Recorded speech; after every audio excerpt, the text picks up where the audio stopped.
Assalamualaikum warahmatullahi wabarakatuh. Waalaikumsalam warahmatullahi wabarakatuh. Selamat pagi Bapak Ibu. Terima kasih sudah bisa hadir di kesempatan hari ini. Pada kesempatan ini saya akan mendesiminasikan mengenai budaya positif yang telah saya terima ilmunya pada saat saya mengikuti pendidikan guru penggerak. Ya, desiminasi itu apa sih? Tahu gak sih desiminasi? Itu kata-kata yang awam ya, baru ya. Dulu waktu masih belum kurikulum 13, kita pernah gak dengar kata pengimbasan?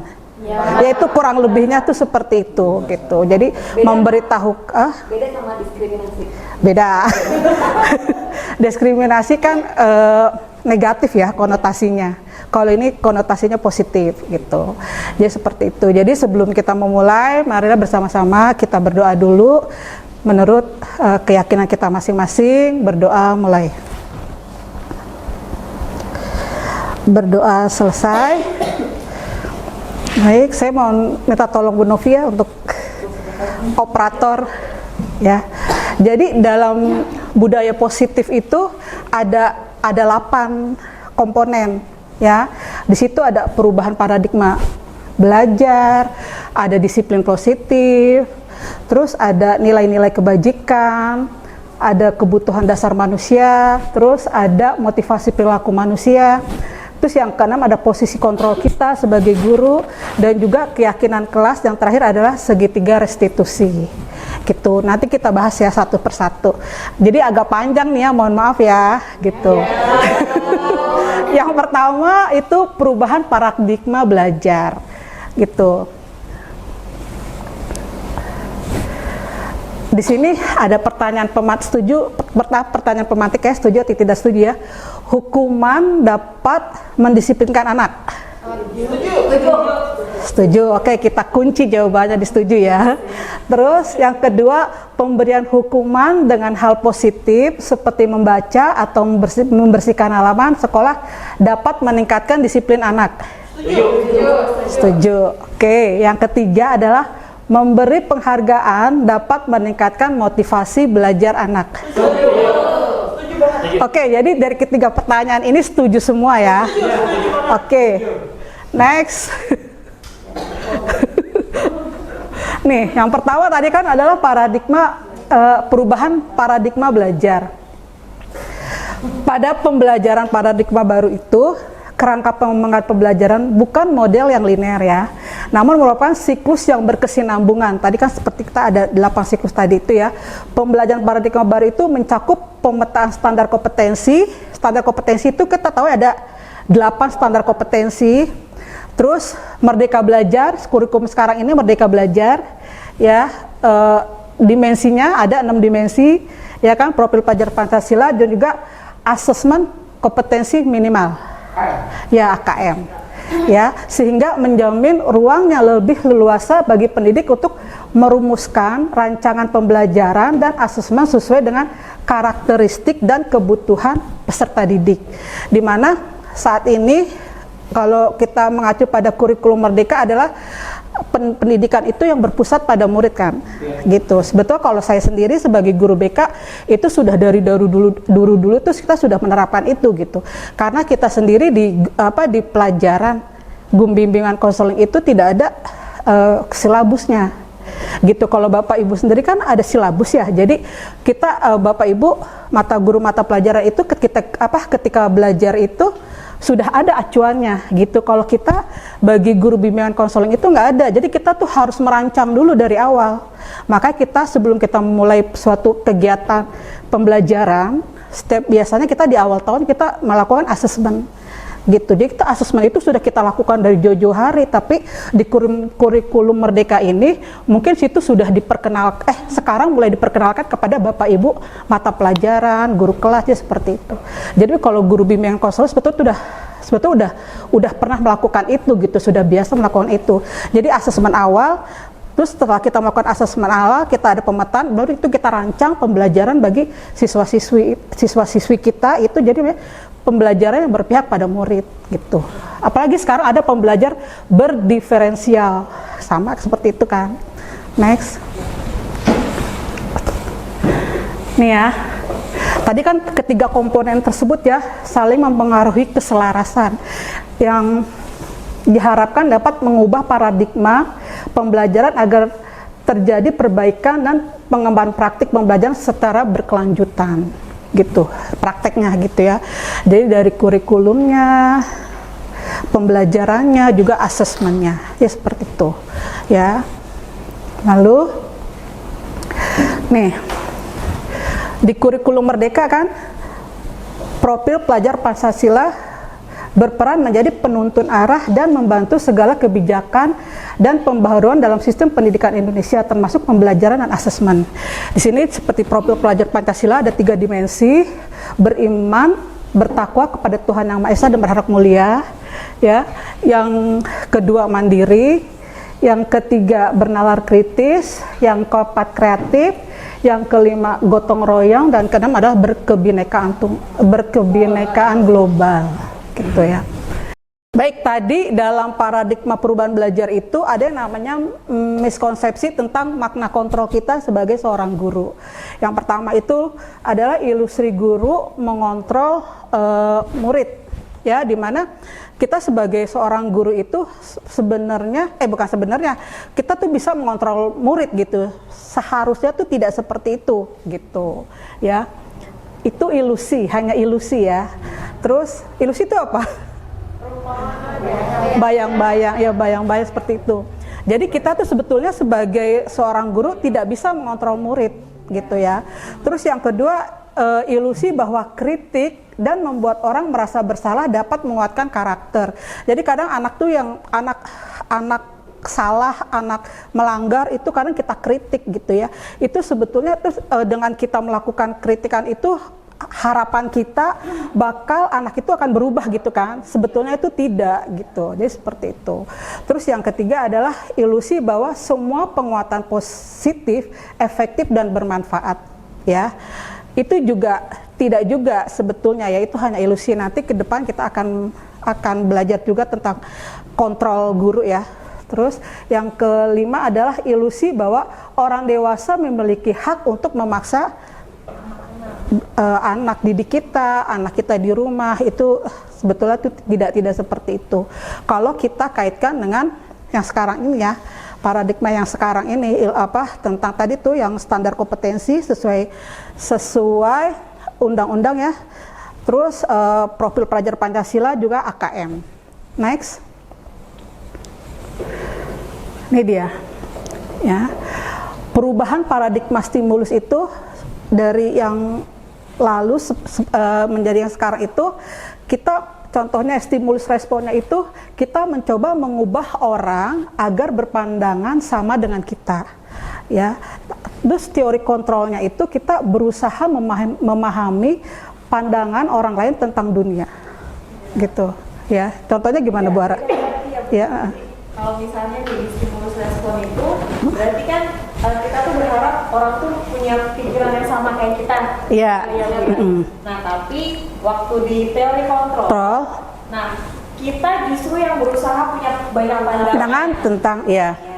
Mungkin begitu kan. Intinya kita memaklumi orang lain gitu. Jadi Kita melakukan kehendak. ya seperti itu. Ya, tapi kita yang mengerti. Karena apa? Karena kita posisinya tuh kita yang sebagai subjeknya. Gini, contohnya gini. Misalkan ada anak melanggar lah kayak gitu. Contoh kita anak-anak terlambat. Terus kita kan kasih nasihat terus gitu. Harapannya kita dia itu berubah kan, harapan kita kan. Iya. Harusnya itu mungkin ada sisi lain lagi kenapa dia. Iya, jadi gini. Jadi kita tidak boleh menjudge dia itu kenapa terlambat gitu. Jangan gini. Kita melihat dia terlambat terus kita itu anak salah. Karena terlambat pasti segala sesuatunya itu ada sebabnya gitu. Jadi kita tidak dijudge di awal gitu loh. Kita harus menggali dulu kenapa kemengapaannya itu. Iya. Seperti ini. Sekarang kasus yang ada nih ya. Pernah dengar gak sekarang ini ada seorang poluan membakar polisi. Iya kan? Iya gaji 13. Iya kan, kalau kita lihat headline-nya itu kan sadis banget gitu, tega banget seperti itu. Tapi kita kan hanya sebatas itu tuh. Nah di sini kita mencoba mencari penyebab dari kenapa sih dia bisa bersikap seperti itu gitu. Nanti pada akhirnya itu tindakan itu benar atau salah itu nanti ada hukum lah yang itu gitu. Tapi kita mempunyai persepsi itu, konsepsi seperti itu gitu. Kontrol kita, jadi kita di awal tidak bisa mengejat, oh si ini salah, si ini jahat ini gitu, tanpa kita menggali dulu kemengapaannya itu gitu. Terus yang kedua, stimulus seperti perilaku buruk dilihat sebagai suatu kesalahan. Seperti tadi kan, anak yang terlambat. Terus kalau kita sekarang ini teori kontrol kita, yaitu semua perilaku pasti memiliki tujuan. Gitu, pasti ada penyebab, ada pengapaannya gitu ya. Terus orang lain bisa mengontrol saya. Ya, orang lain bisa mengontrol saya. Iya, seperti yang tadi ya Ibu Aras jelaskan, hanya Anda yang bisa mengontrol diri Anda. Ya, jadi hanya kita yang bisa mengontrol diri kita. Orang lain tidak bisa mengontrol diri kita, gitu. Terus saya bisa mengontrol orang lain. Stimulus responnya ya. Anda tidak bisa mengontrol orang lain, gitu. Ya. Pemaksaan ada pada saat pembujukan gagal, ya. Kolaborasi dan konsensus menciptakan pilihan-pilihan baru seperti itu. Jadi kita dalam tadi anak terlambat gitu ya.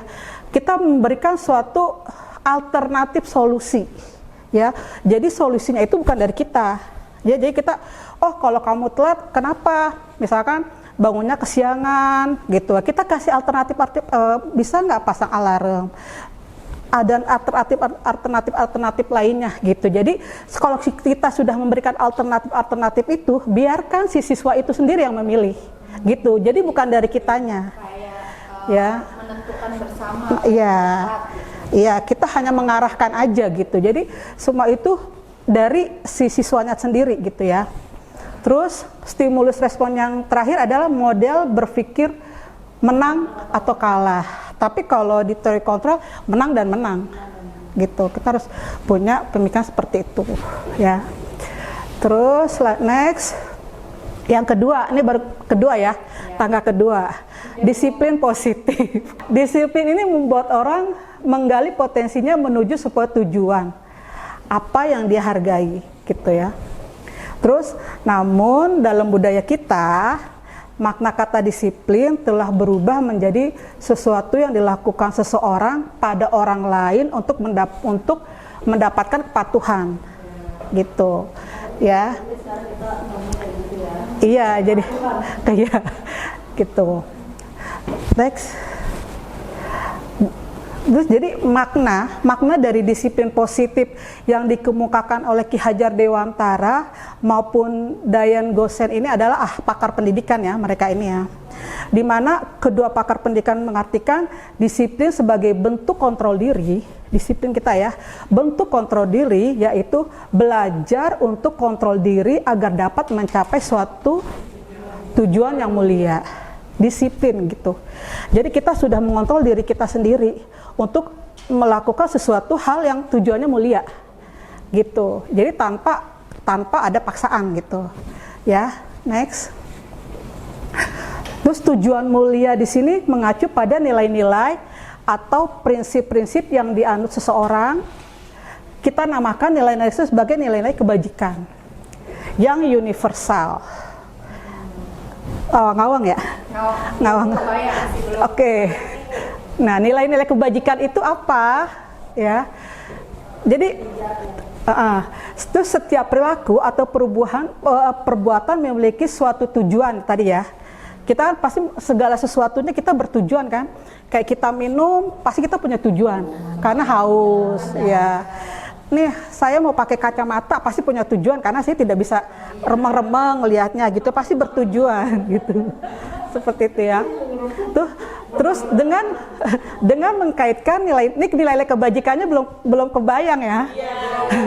Dengan mengkaitkan apa? Kebajikan sama kebaikan sama lah, sama. Ya, dengan mengkaitkan nilai-nilai kebajikan yang yakini seseorang, maka motivasi intrinstiknya, motivasi dalam dirinya ya, akan terbangun sehingga menggerakkan motivasi dari dalam untuk dapat mencapai tujuan yang mulia itu. Intinya kita melakukan sesuatu kayak tadi itu disiplin. Disiplin itu tujuannya agar kita mencapai tujuan hal yang mulia gitu kan. Gitu. Dan sudah nilai kebajikan sendiri itu apa? Gitu kan. Oke, terus next. Nih, nilai-nilai kebajikan adalah sifat-sifat positif manusia yang merupakan tujuan mulia yang ingin dicapai setiap individu.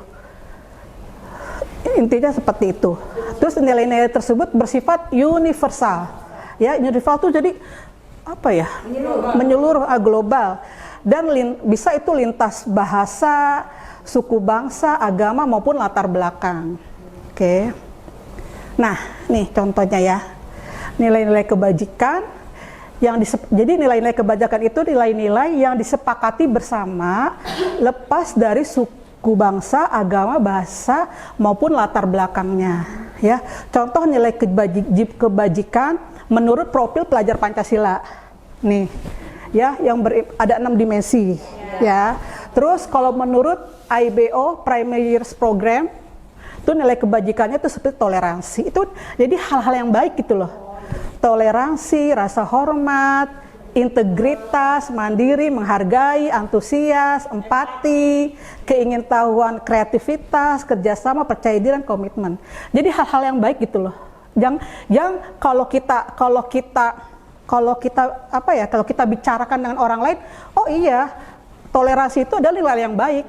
Ada nggak sih toleransi itu betul nilai yang negatif kan, nggak kan? Jadi situ nilai-nilai yang disepakati bersama adalah suatu nilai-nilai yang baik gitu loh. Ini nilai-nilai kebajikan. Ini menurut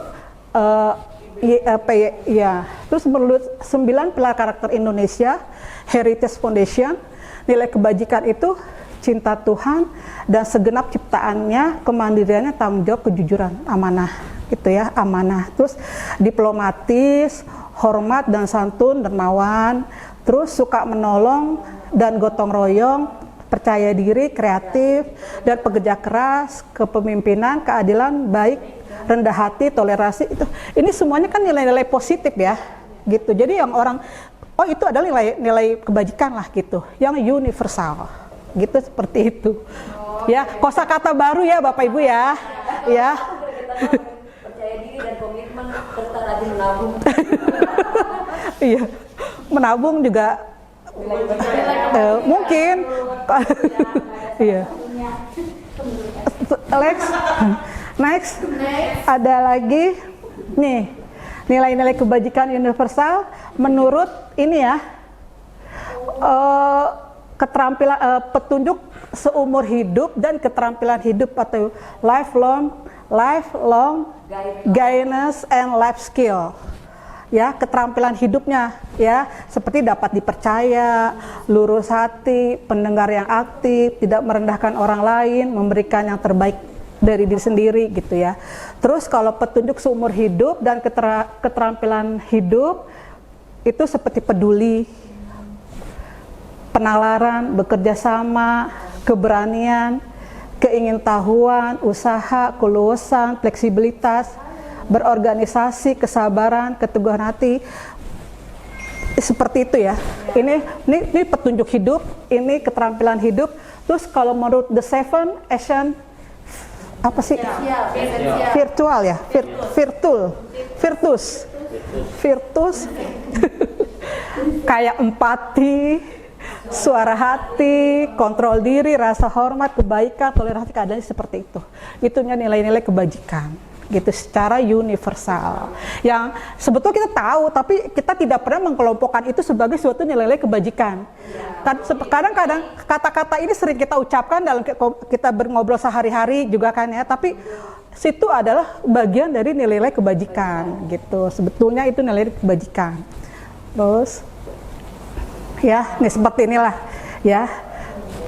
Peduli, keterus-terangan, kebersihan, komitmen, belas kasih, percaya diri, belas kasih, bertujuan, seperti ini ya. Ada hal-hal yang baik gitu.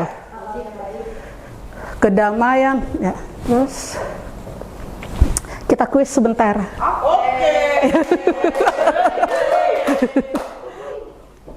Kembalikan barang ke tempatnya. Ya. Termasuk iya. Ini termasuk nilai kebajikan. Yang ditujunya nilai kebajikan apa yang tadi tuh ya, nilai kebajikan mundur, yang mundur deh. Nih, kebajikan ini coba kita kunci jawabannya. Kembalikan barang ke tempatnya. Peduli, ya. Terus dilarang mengganggu orang lain. Kesantunan, welas asih, ya. Iya. Jadi terus hadir di sekolah 15 menit sebelum pembelajaran dimulai. Disiplin, tanggung jawab, ya. Dilarang melakukan kekerasan. Belas kasih bisa belas kasih. Baik hati ya. Pengertian ya. Dilarang menggunakan narkoba. Dalam menggunakan narkoba. Kesehatan ada gak? Kesehatan tuh termasuk nilai kebajikan gak sih? Tapi nggak ada di situ. Tapi itu ya mungkin salah satu kan sehat itu hal yang positif kan. Kalau sakit negatif. Jadi hal yang positif itu nilai kebajikan gitu kan. Berprinsip. Ya. Dilarang merokok. Berprinsip. Kepedulian ya betul. Toleransi. Betul. Gunakan masker. Tahu diri. Iya, toleransi. Peduli. Berjalan di kelas dan koridor. Berjalan di kelas dan koridor. Itu juga enggak? Keadilan. Juga bisa. Keteraturan bisa nggak? Bisa. Pengabdian. Coba next. Yang keempat adalah kebutuhan dasar manusia. Ya kalau guru BK mungkin udah tahu lah, ada teorinya Maslow, ada teorinya. Ini kita pakai teorinya William Glasser, ya. Kalau menurut William Glasser ini 5 kebutuhan dasar manusia adalah bertahan hidup. Bertahan hidup itu seperti apa? Makan, minum, terus tempat tinggal. Ya, tempat tinggal. Jadi bertahan hidup adalah kebutuhan-kebutuhan fisiologis. Ya, jadi itu ya apalagi sih kebutuhan dasar bertahan hidup, mencari istirahat, betul. Dan sebetulnya itu BAK, BAB itu kebutuhan dasar loh. Ya. Iya, mohon maaf, kayak buang angin juga itu ada kebutuhan dasar, gitu. Terus salah satunya juga itu. Kadang kita nggak bisa BAB, nggak bisa BAK, nggak bisa buang angin, jadi gitu. Makanya sebetulnya. Terus kebutuhan dasar kasih sayang dan rasa diterima, contohnya? Disayang. Diperhatikan, iya. Diakui, ya. Love and belonging, ya. Dihargai, ya seperti itu. Ya. Ya seperti itu ya. Dipok-pok. Ya. Terus kebutuhan dasar kesenangan. Jalan-jalan.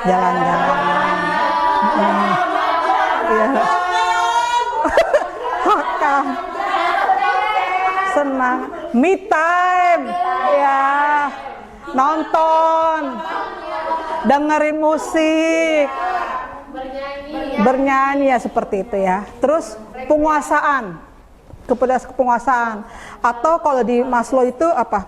Otonom, penguasaan. Kita punya aktualisasi diri, gitu, ya. Kita eksis lah ya, bahasa sekarangnya, ya seperti eksis, gitu.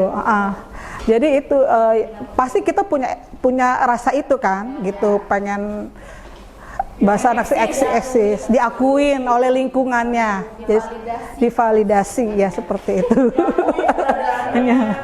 Ya, terus kebutuhan dasar tadi kebebasan. Ya. Iya, bebas. Ya. Ya. Sosmed. Tapi bebas yang bertanggung jawab gitu. Kalau update aja bebas. Bebas yang bertanggung jawab. Apa yang sudah kita ketikkan itu ada pertanggungjawabannya. Iya. Yang tidak kebablasan ya. Kebablasan. Oke. Ya, buat sore ini kebebasan dan tidak kebablasan. Next. Kelima ya. Kelima, motivasi perilaku manusia. Ya. Yang pertama itu untuk menghindari ketidaknyamanan atau hukuman. Ya. Motivasi kita yang pertama adalah untuk menghindari ketidaknyamanan atau hukuman. Apa yang akan terjadi apabila saya tidak melakukan itu? Dihukum ya, nanti dihukum. Disounding. Daripada saya dihukum, lebih baik saya masuk. Jadi seperti itu. Jadi motivasinya itu bukan dari dirinya, tapi dari orang lain. Ya, Bu. Terus yang kedua untuk mendapatkan imbalan dari orang lain atau institusi. Berarti apa yang akan saya dapatkan apabila saya melakukan itu? Karena jadi karyawan terbaik ini. Jadi motivasinya ingin dapat hadiah. Jadi seperti itu. Jadi favorit dapat. Jadi yang satu momen ya baru itu. Ya itu benar, PPG dia dapat hadiah. Ikut PPG ingin dapat tunjangan sertifikasi. Ikut CGP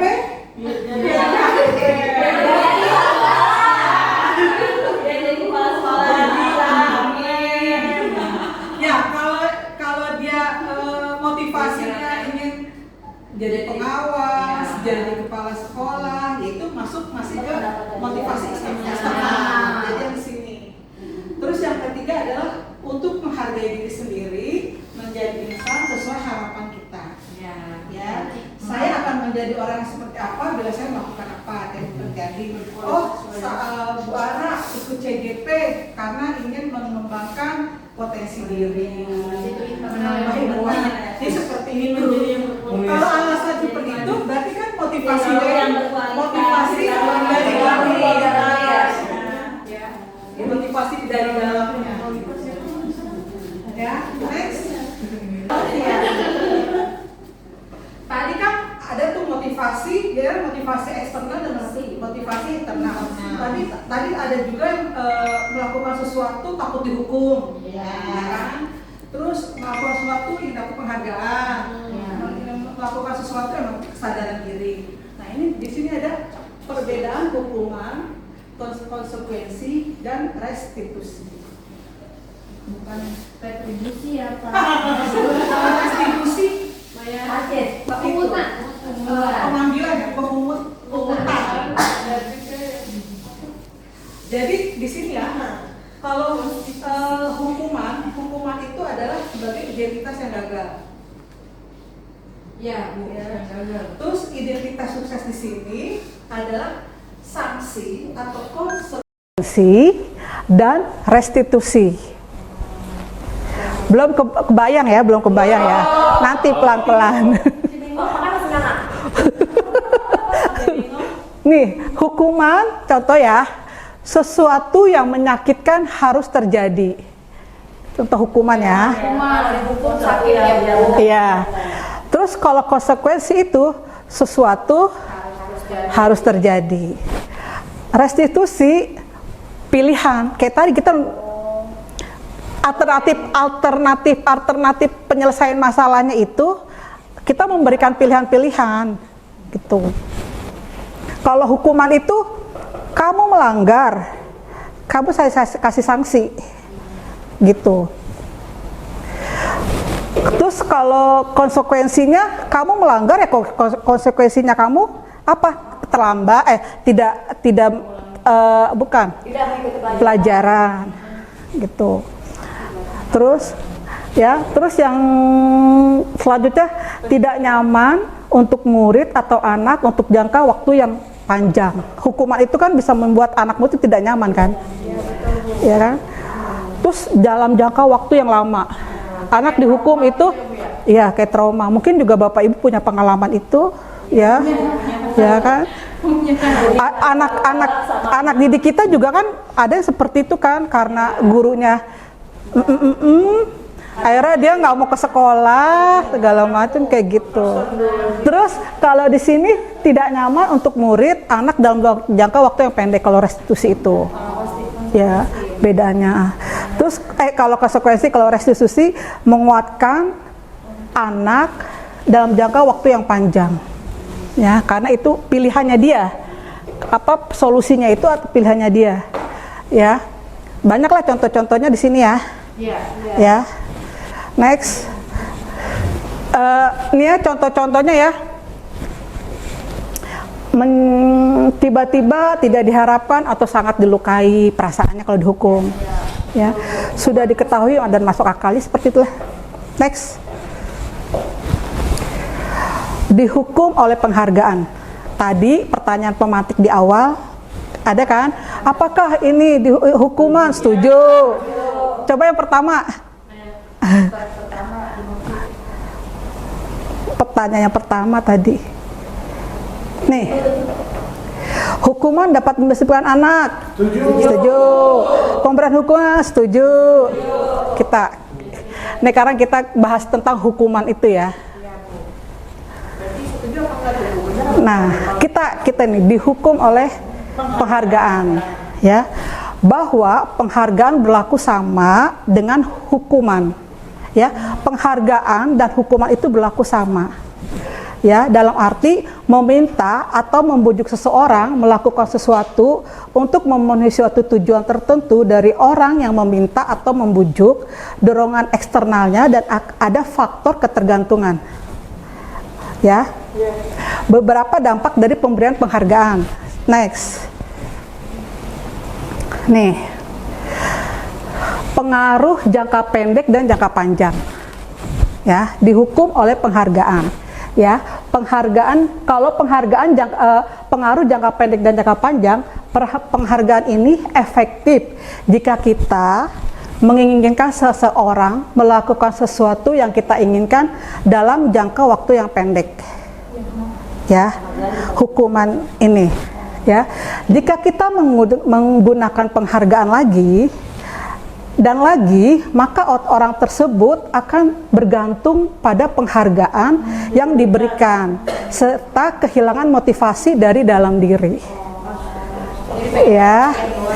Jadi, iya. Misalnya jawab pertanyaan di kelas, kalau ada yang bisa jawab saya kasih ini. Ya. Coklat, atau kalau ada yang mau bantuin saya nilainya ditambahin itu. Iya. Berarti dihukum oleh penghargaan ya. Iya, kalau itu nanti ada itu, kalau yang seperti itu. Ya, kalau ini jangka pendek, ini pengaruhnya ke jangka pendek waktu, ya. Jadi gini, jika kita mendapatkan penghargaan untuk melakukan sesuatu yang baik, kita mendapatkan penghargaan sesuatu yang baik, maka selain kita senantiasa berharap mendapatkan penghargaan tersebut lagi, kita pun menjadi tidak menyadari tindakan baik yang kita lakukan. Jadi bias. Jadi tujuannya udah bukan hanya untuk meningkatkan diri misalnya, yang tidak ada harapan untuk dapat Penghargaan. luar itu. Ya, betul seperti itu, ya. Jadi di sini penghargaan itu sudah tidak bermakna lagi, gitu. Ya.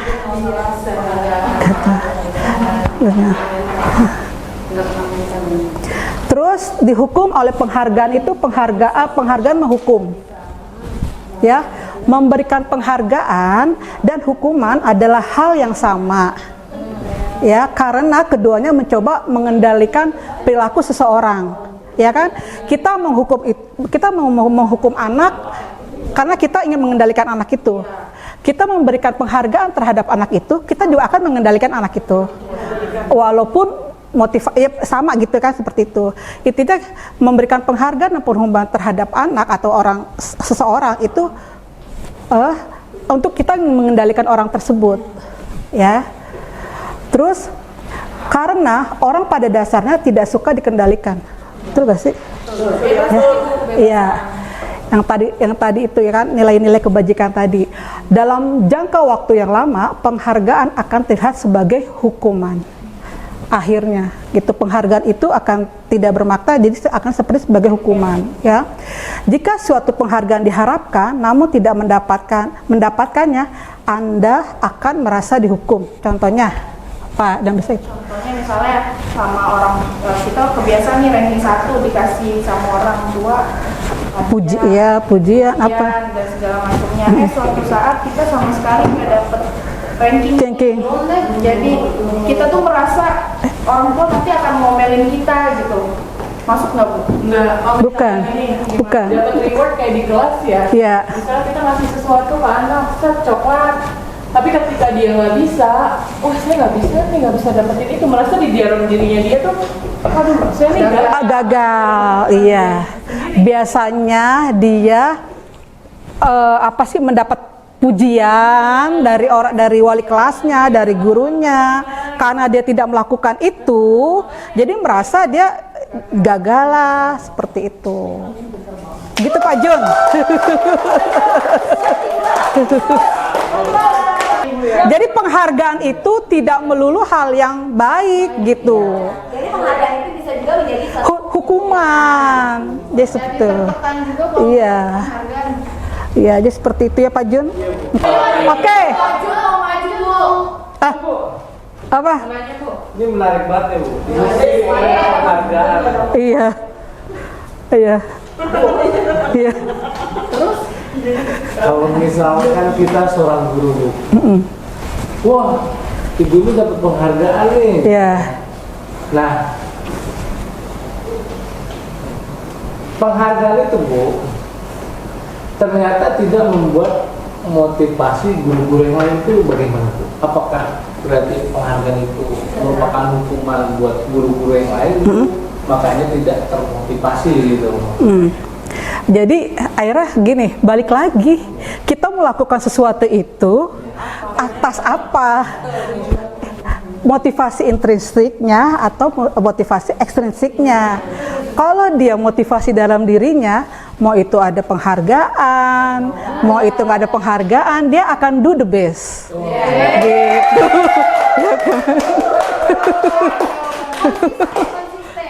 Iya. Jadi nggak berharap dipuji. Mau ada orang, mau kelihatan sama orang, dan ada yang melihat atau enggak, tetap akan berlaku sama gitu. tidak harus puji. Tujuannya tadi kan apa tadi? Tujuan yang mulia gitu kan, sesuatu yang mulia gitu, diri sendiri. Jadi ini balik ke diri kita gitu. Nih, terus penghargaan mengurangi ketepatan. Penghargaan mengurangi ketepatan, ya. Riset yang pertama, dalam sebuah percobaan, sekelompok anak laki-laki berusia sekitar 9 tahun diminta untuk melihat gambar-gambar wajah yang ditampilkan di layar, dan mereka harus memberitahu jika wajah-wajah tersebut sama atau berbeda. Gambar-gambar tersebut hampir sama. Beberapa dari mereka diberi penghargaan dalam bentuk uang. Pada saat mereka memberikan jawaban benar, sementara sebagian yang lain tidak. Hasilnya, anak laki-laki yang dibayar membuat lebih banyak kesalahan. Ini riset ya. Jadi tidak bisa Terus riset yang kedua, anak-anak. Jadi kalau kita berikan apa tadi tuh penghargaan, kesalahan, ya. Terus riset kedua, anak-anak diminta mengingat kata-kata tertentu. Kemudian mereka diminta mengambil kartu yang berisi kata-kata yang diingat tersebut setiap kali muncul, ya. Terus beberapa anak diberikan permen setiap mereka memberikan jawaban yang benar. Dan sebagian yang lain hanya diberitahu saja bila jawaban mereka benar. Hasilnya, jadi ada sekelompok anak dia benar, tapi yang benar dikasih permen, ada yang benar hanya dikasih tahu kalian benar jawabannya gitu, ya. Hasilnya anak-anak yang mendapatkan permen jawabannya banyak yang tidak tepat dibandingkan anak-anak yang hanya diberitahu jawabannya benar. Ini riset ya. Terus penghargaan menjadi tidak efektif. Ya, jika saya mengharapkan suatu penghargaan dan tidak mendapatkannya, maka saya akan kecewa dan berkecil hati. Serta kemungkinan lain kali saya tidak akan berusaha sekeras sebelumnya. Ya, jika kita memberikan seseorang suatu penghargaan untuk melakukan sesuatu, maka kita harus terus-menerus memberikan penghargaan itu jika kita tidak ingin orang tersebut meneruskan perilaku yang kita inginkan. Ya, contohnya orang yang ingin berhenti merokok atau orang yang berusaha diet, menguruskan badan, bila kita berikan penghargaan pasti nggak berhasil. Ya kan?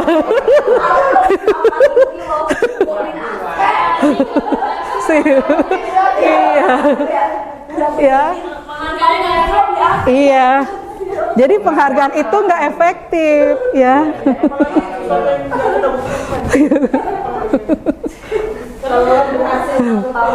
Janin. Ya kan? Enggak, dia penghargaan nggak efektif jadinya ya. Dia seperti itu. Iya. Ayo next. Penghargaan merusak hubungan, ya. Ketika seseorang diberi penghargaan atau dipuji di depan banyak orang, maka yang lain akan merasa iri, ya. Dan betul. Dan sebagian dari mereka akan tidak menyukai orang yang diberikan penghargaan. Ya. Jika seorang guru sering memberikan penghargaan kepada murid-muridnya, besar kemungkinan murid-muridnya termotivasi hanya untuk menyenangkan gurunya. Ya, mereka tidak akan bersikap jujur kepada guru tersebut. Ya. Mereka yang percaya bahwa mereka tidak memiliki kesempatan. Jadi bagi mereka yang tidak dipuji nih, ya, mereka yang percaya mereka tidak memiliki kesempatan untuk mendapatkan penghargaan akan berhenti untuk mencoba. Jadi hopeless dia gitu, karena si guru tersebut ya insecure, ya seperti itu. Jadi penghargaan nggak bagus juga ya? Iya. Apalagi itu ya. Yang penting sesuai kemampuan batasannya, kayak gitu. Murid nggak suka Bu penghargaan dikasih coklat, dia lebih suka dikasih nilai. Iya, emang ada sih. Masuk hukuman atau bukan Bu? Bukan penghargaan, reward. Oleh penghargaan. Iya. Penghargaan yang apa dihukum oleh penghargaan atau bagaimana tuh? Balik lagi si anak tersebut, iya apa ekspresi.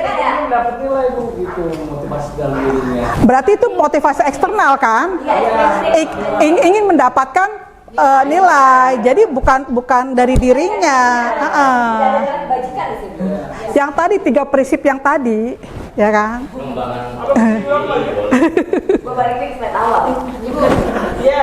Ya. Jadi ini menambahkan dari Pak Jun ya.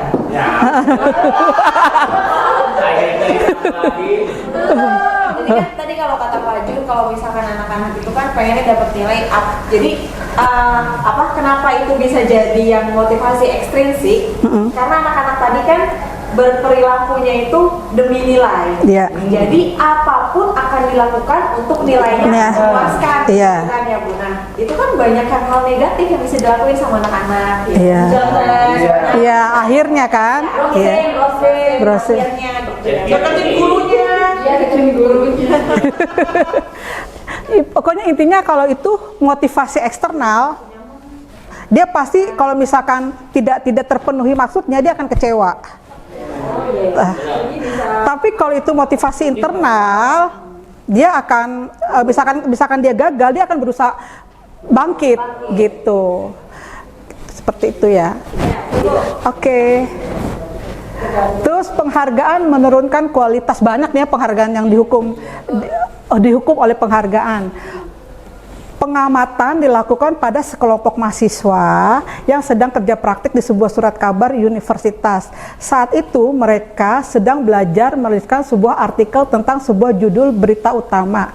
Seiring waktu, mahasiswa tersebut semakin mampu bekerja dengan cepat. Kemudian ada beberapa mahasiswa yang dibayar untuk setiap judul berita utama yang mereka mampu hasilkan. Dan setelah beberapa lama, mahasiswa yang dibayar ini hasil kinerjanya berhenti berkembang. Ya, mereka yang tidak menerima bayaran terus berupaya mengasah diri menjadi lebih baik. Itulah hampir sama lah ya. Terus penghargaan mematikan kreativitas. Yang berikutnya, murid-murid diminta berpikir mengenai hadiah atau penghargaan yang bisa mereka dapatkan bila berhasil menulis sebuah puisi. Kreativitas kelompok murid-murid ini menjadi berkurang dibandingkan dengan yang tidak diberitahu tentang hadiah yang mereka terima. Ya, gitu. Terus penelitian menunjukkan bahwa pekerjaan seni atau sebuah penulisan cerita menjadi kurang kreatif bila dijanjikan sebuah hadiah atau penghargaan. Ya. Terus yang terakhir ada penghargaan mengurangi motivasi intrinsik. Ya. Saat seseorang anak belajar untuk pertama kali, menggabungkan huruf-huruf dan kata-kata serta menyadari bahwa ia dapat membaca, timbul pijar alam di mata pijar di matanya. Ya. Dan sebuah senyuman di wajahnya. Anak tersebut begitu gembira bahwa ia telah mempelajari dan menguasai suatu keterampilan baru. Kesadaran atas kemampuan bahwa dia sudah dapat membaca sesungguhnya sudah merupakan suatu penghargaan bagi dirinya. Itu kalau dia sadar itu dia motivasi intrinsiknya ya. Jika kita memberikan penghargaan kepada seorang anak pada saat dia sedang merasa bangga-bangganya ya dengan pencapaian dia sendiri, maka kita akan mengambil kegembiraan yang saat itu sedang dia rasakan secara alami. Bisa jalan, misalkan kayak gitu kan.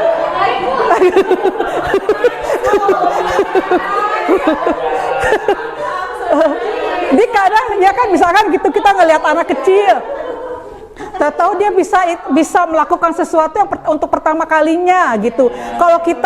Kalau kita beri penghargaan itu dia kan suka terstuck gitu, gitu. Jadi seperti itu. Langsung kaget. Dan dia Padahal dia lagi menikmatinya, iya. Kita kagetin sama penghargaan itu gitu ya. Iya kita anak mama apalah kayak gitu. Jadi seperti itu. Oke, nextnya. Nih, tadi kan ada hukuman, restitusi, konsekuensi restitusi. Mencatat 100 kata di dalam buku kalimat, saya tidak akan terlambat lagi, karena terlambat ke sekolah. Hukuman. Lari mengelilingi lapangan basket 2 kali karena terlambat hadir di sekolah. Murid diminta untuk push up 15 kali karena tidak menggunakan masker ke sekolah. Ada 3 loh. Hukuman, konsekuensi, restitusi. Menggantikan kertas tugas teman yang telah dicoret-coret. Membersihkan tumpahan air di meja tulis karena murid disuruh untuk menggunakan sepatu seharian di sekolah karena tidak mengenakan sepatu hitam. Restitusi.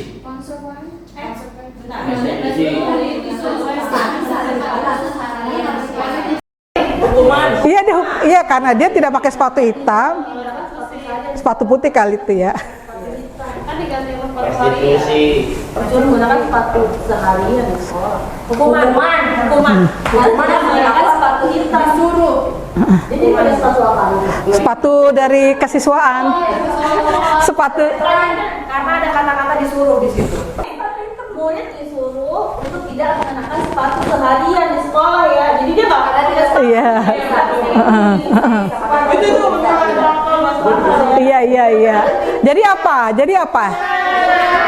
Lari mengelilingi lapangan basket 2 kali karena terlambat 10 menit untuk pelajaran PJOK.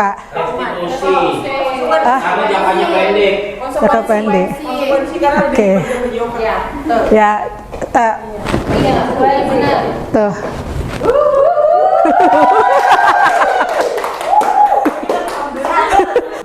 Oke, lanjut. Udah ke-6 ya, posisi kontrol. Posisi kontrol guru nih Karang ya.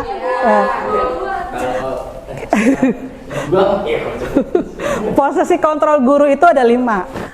Ya, sebagai penghukum, ya, guru sebagai penghukum. Jadi bisa menggunakan hukuman fisik maupun verbal. Ya, terus posisi kontrol membuat orang merasa bersalah. Ya, biasanya guru akan bersuara lebih lembut. Nanti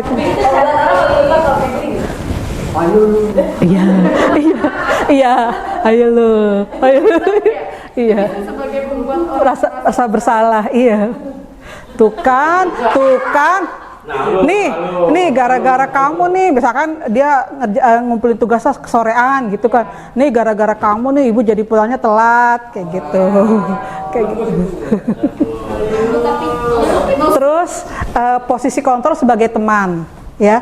Guru pada posisi ini tidak akan menyakiti murid, namun akan terus berupaya mengontrol murid melalui persuasi. Ya, contohnya Kalau bukan ke ibu ya. ya. Jadi kita guru BK itulah ya. Kadang kita juga posisi kita seperti itu kan. Sebagai teman gitu. Kita sebagai guru BK nih ya, kita sebagai guru BK itu kadang ya kita perlu kok posisi ini sebagai teman di kasus-kasus tertentu gitu ya, gitu. Jadi nggak melulu yang ekstrim ya. Kita perlu untuk menggali karena kita menganalisis kasus itu, kita emang perlu posisi ini gitu ya. Terus sebagai kontrol, sebagai monitor atau pemantau ya, mengawasi aja tuh anak lagi melakukan apa, coba asal tahu doang tapi not doing anything gitu gurunya.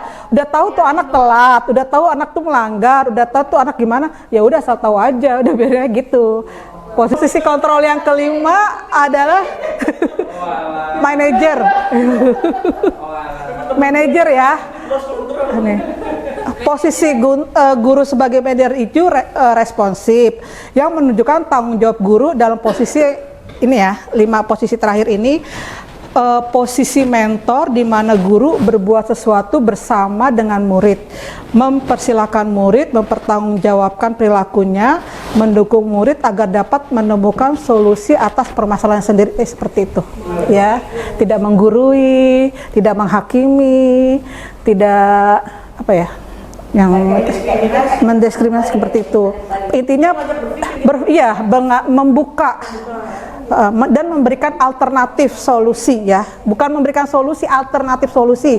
Jadi keputusannya itu ada di siswa tersebut. Oke. Terus Lanjut. Next. Ini grafiknya ya. ya. Oh, Nih. Berarti ya Bu ya. Iya, tadi kan ada ya, menghindari hukuman, mengharapkan imbalan tadi kan? Ya, terus menghargai diri sendiri. Ya, kalau guru posisi kontrol sebagai penghukum dan pembuat rasa bersalah, dia tadi ini apa sih yang 3 ini? Menghindari itu motivasi. Motivasi diri kan? Motivasi dirinya itu eksternal, ya. Terus kalau posisi kontrol sebagai teman atau pemantau nih masih eksternal. Tapi kalau dia sebagai manajer, motivasinya adalah ya itu seperti itu. Ini contoh-contohnya ya kata-kata yang kata-katanya gitu.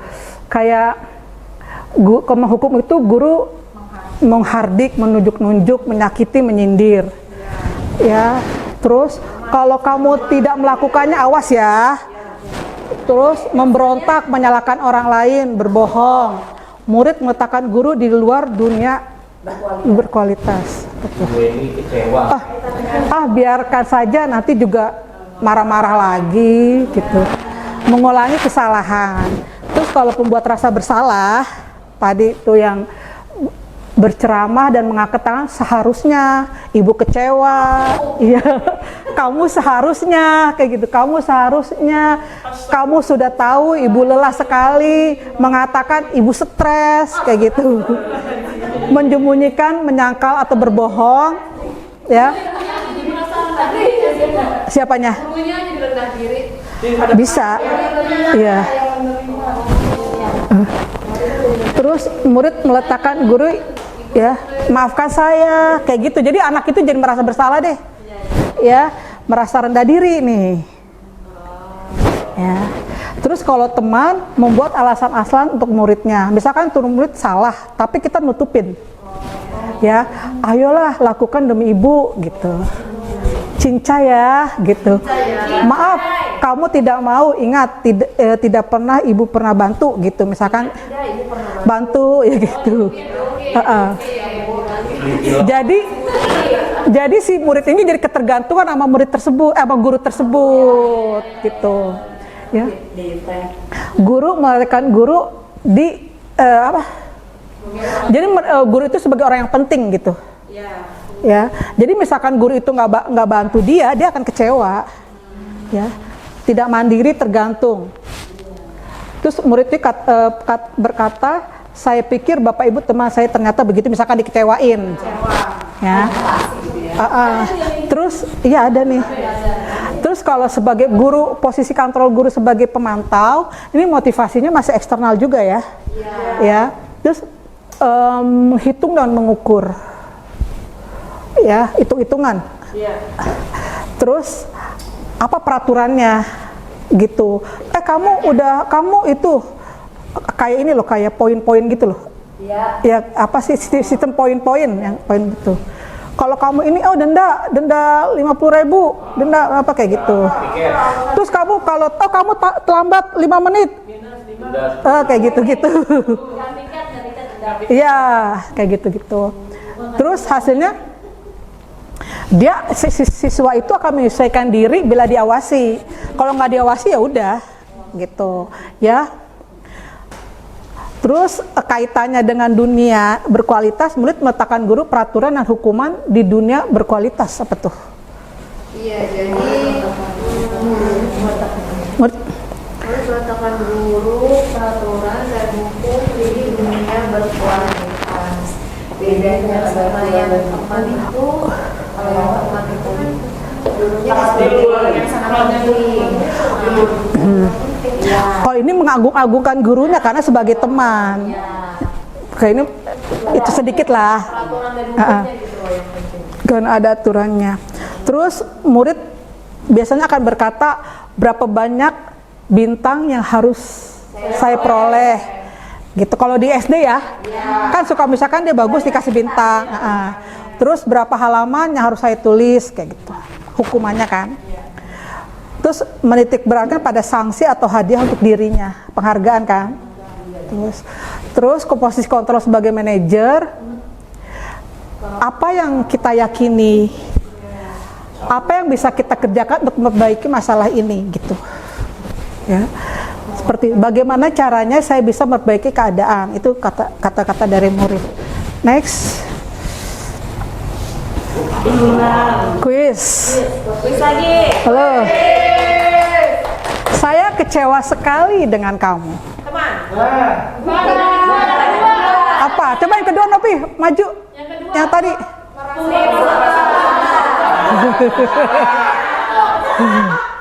Terus kamu kamu tidak pernah benar hukum. Ayolah, lakukan demi ibu. Apakah kamu mau mendapat stiker bintang? Bagaimana kamu bisa menyelesaikan masalah ini? Oke.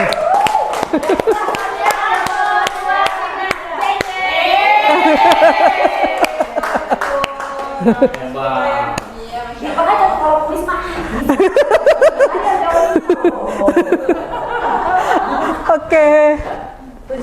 Ketujuh ya. Keyakinan kelas. Ya. Dari mengapa sih keyakinan kelas bukannya peraturan kelas aja gitu? Inilah jawabannya ya. Keyakinan kelas itu bersifat abstrak daripada peraturan yang lebih rinci dan konkret. Ya kan? Tapi kan peraturan itu tadi nggak masuk denda sekian, lalalala kayak gitu. Itu kan tadi termasuk ke posisi kontrol yang penghukum kan, atau yang pemantau. Jadi seperti itu. Sedangkan di kurikulum sekarang ini itu tidak dianjurkan. Ya. Terus keyakinan kelas berupa pernyataan-pernyataan universal. Tadi tuh yang nilai-nilai kebajikan tadi, nilai kebajikannya tadi, hal-hal yang baik. Terus pernyataan keyakinan kelas senantiasa dibuat dalam bentuk yang positif. Ya, kata-katanya kata-kata positif, jadi tidak ada kata jangan, tidak, jadi seperti itu, dilarang. Seperti itu. Terus keyakinan kelas hendaknya tidak terlalu banyak sehingga mudah diingat dan dipahami oleh semua warga kelas. Ya. Terus keyakinan kelas sebaiknya sesuatu yang dapat diterapkan di lingkungan tersebut. Ya. Jadi ini bisa keyakinan kelas atau keyakinan sekolah. Ya. Terus semua warga kelas hendaknya ikut berkontribusi dalam pembuatan keyakinan kelas lewat kegiatan curah pendapat. Ya. Lalu bersedia meninjau kembali keyakinan kelas dari waktu ke waktu. Oke. Jadi itu bisa berubah ya. Nih, bagaimana sih kita cara bikin keyakinan kelas, kita sebagai wali kelas ya? Contohnya dulu. Ini kan hormat ya. Kegiatan hormat, kegiatan. Kami yakini bahwa sangat penting untuk menghormati semua orang dan barang milik orang lain. Jadi dari hormat, bekerja dan diterima di milik orang itu kata-kata kebajikannya apa aja. Nanti kita bikin tabel T-nya, tabel Y-nya. Nih, kalau hormat itu terdengarnya seperti apa, terlihatnya seperti apa, perilakunya seperti apa. Terus kalau bekerja itu terdengar seperti apa, perilakunya seperti apa. Tabel T-nya tampak seperti, tidak tampak seperti. Next, masih bingung deh pasti. Iya. Iya, kayak tadi hormat ya. Hormat itu tabel Y-nya terdengar satu orang berbicara, yuk saya bantu, kita bisa selesaikan ini bersama. Terima, tolong saya, permisi, boleh saya pinjam, nanti akan segera saya kembalikan. Contoh-contohnya ya, terus terlihat seperti ini, berempati terhadap perasaan orang lain, memegang barang orang lain, terus mendengarkan dengan sesama, senantiasa berbuat baik, terus perilakunya tersenyum ramah, ya. Kalau kita hormat tuh yang tampaknya itu tersenyumnya ya. Terus memberikan salam, memberikan ruang bekerja, postur tubuh yang tenang gitu. Terus tabel T-nya itu datang tepat waktu, sering terlambat, menyapa teman tidak acuh. Jadi tabel T-nya tadi ya Bu? Tabel T-nya ya. Itu kalau yang hormat. Next. Contoh ya. Terus sikap positif. Contohnya sikap positif. Ini kan nilai kebajikannya loh. Ini nilai kebajikannya tadi. Nilai kebajikannya, sikap positif. Tampaknya. Hadir tepat waktu. Iya. Hadir. Ini terus nilai kayak gitu lah. Orang lain. Iya. Itu banyak ya Bu.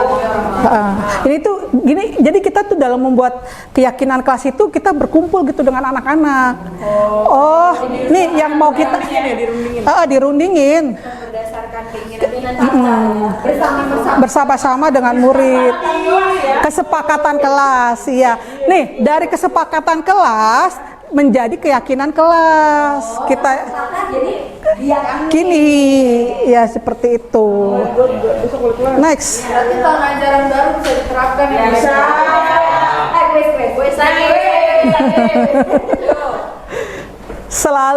Selalu kembalikan buku tempatnya. Keyakinan. Ini maksudnya kita bagaimana? Iya, keyakinan kelas atau Keyakinan bajikan. iya, Kan nilai bajikan. keyakinan kelas atau peraturan kelas. Keyakinan atau nilai bajikan yang ditinjau. Ditujukan. Ayo mau aja keyakinan kelas tuh. Keyakinan. Berarti keyakinan. Dilarang mengganggu orang lain. Hadir di sekolah 15. Dilarang melakukan kekerasan. Dilarang narkoba. Bergantian giliran. Gunakan masker.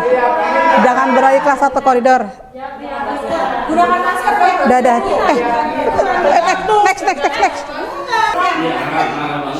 Keyakinan kelas ya, setelah tadi dirundingkan nilai-nilai kebajikan apa yang akan disepakati yang nantinya akan jadi keyakinan kelas, nanti ditempel lah di kelas seperti ini. Biar ingat ya Bu anak-anak. Jadi bukan tata tertib lagi. Jadi udah nggak pakai tata tertib dari sekolah, tapi Keyakinan kelas. jadi keyakinan ini. Contoh aja ya, misalkan di SD ini datang tepat waktu mengucapkan salam, terus menjaga kebersihan sekolah, terus berdoa sebelum dan sesudah kegiatan, arti dalam pembelajaran tertib. Ini contoh aja ya. Nanti tergantung nanti hasil kesepakatan di kelasnya itu bagaimana. Terus kami guru dan murid yang saling menyayangi, kami murid yang sangat kayak gitu. Ini contohnya aja gitu ya. Jadi intinya situ tidak ada kata negatif. Ya. Terus segitiga restitusi. Iya. Ya. Apa sih restitusi itu?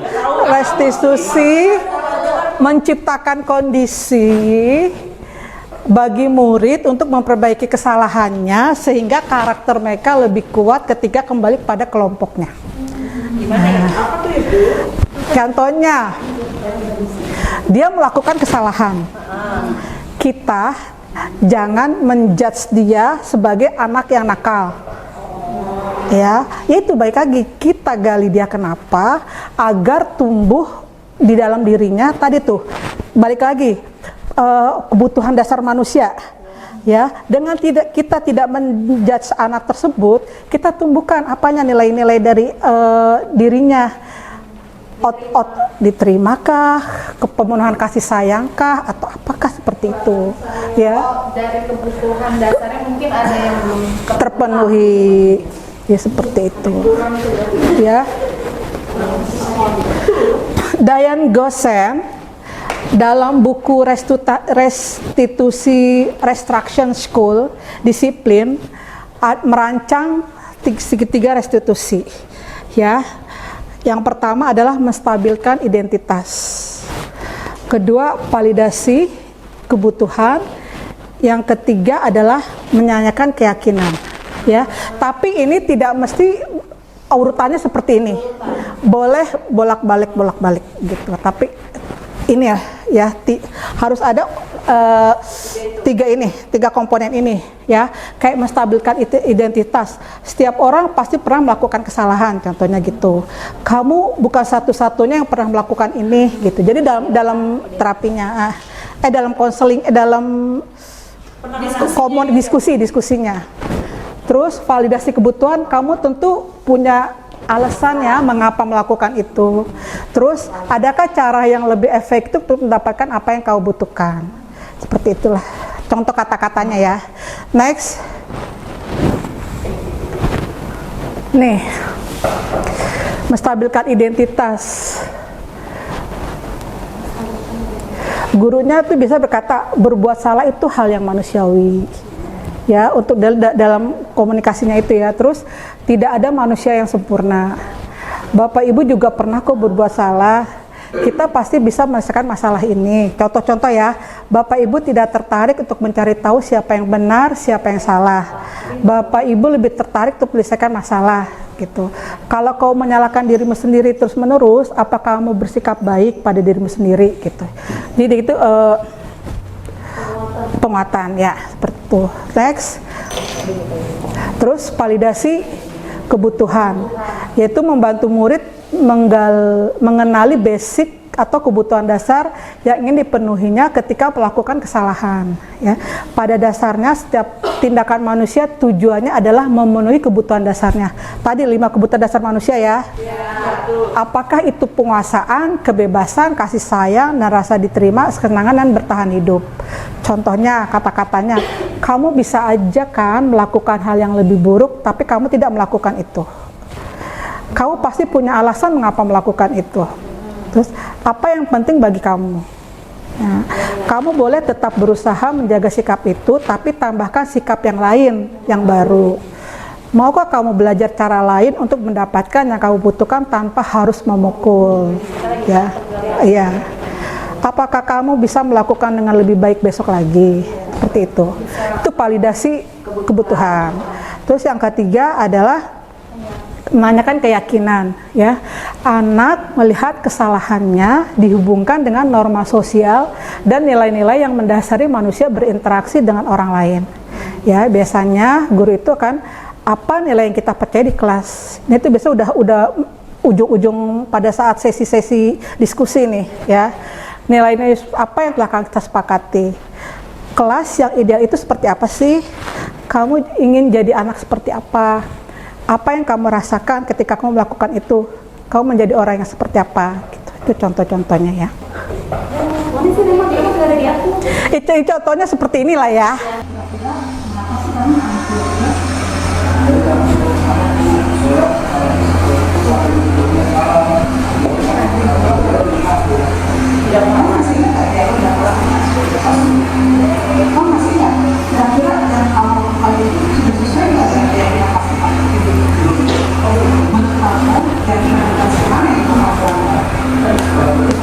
Ini contohnya ya Bapak Ibu, ya nanti Bapak Ibu bisa mencoba mempraktekannya, ya.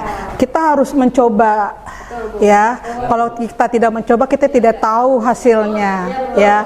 Apapun nanti hasilnya kita sudah mencoba dulu, gitu ya. Ya, apalagi Bapak Ibu di sini semua wali kelas ya, dan guru BP ya, BK, seperti itu. Jadi coba dipraktekkan. Ya nanti kapan ya kita itu lagi? Nggak mungkin lah, kita kan anak-anak sekarang lagi pada kelas meeting. Tahun ajaran baru ya palingnya. Nah di tahun ajaran baru bikin kesepakatan kelas, ya, bikin keyakinan kelas, terus dalam ya itu seperti itu ya. Kita mari bersama-sama mencoba ya, semangat. Kita mau praktekkan ya ini. Dalam menangani masalah siswa itu kita pakai prinsip segitiga restitusi gitu. Seperti itu. Sebetulnya kalau kita menggunakan itu ya, kita tuh jadi nggak banyak ceramah sebetulnya. Gitu. Jadi kita bukan menasehati gitu. Jadi kita justru menggali masalah itu gitu, dan biarkan anak tersebut biar menjadi mandiri dengan dia memilih solusi alternatif solusi dari kita, biar dia yang milih gitu. Solusinya akan seperti ini, seperti itu. Iya. Jadi kan sadar gitu apa yang harus kita lakukan gitu. Iya. Oke ya. Saya rasa cukup. Oh mau nanya, tunggu Pak Jun mau nanya apa? Itu kan tadi kesepakatan kelas ya. Kalau kesepakatan di lapangan ada nggak sih Bu? Ada kesepakatan sekolah ada. Iya. Nggak apa-apa kita bikin juga. Jadi kadang-kadang kita susah Bu barisin anak Bu. Gitu ya. Iya. Gitu. Itu bisa itu jadi kesepakatan sekolah. Bisa kita buat seperti itu. bisa baju dibuat bisa. Karena kurikulum sekarang kan itu ya kurikulum merdeka yang mengacu pada 6 dimensi itu gitu. Jadi seperti tata tertib diminimalisir lah ya, kita coba membuat keyakinan sekolah gitu melalui kesepakatan sekolah itu gitu ya kita harus mencoba lah, kalau kita tidak mencoba kita nggak tahu. Nah kan ya cukup ya, terima kasih Bapak Ibu untuk waktunya dan keberadaannya dan kesediaannya. Saya ucapkan terima kasih yang sebesar-besarnya. Akhir kata, billahi taufik wal hidayah. Wassalamualaikum warahmatullahi wabarakatuh.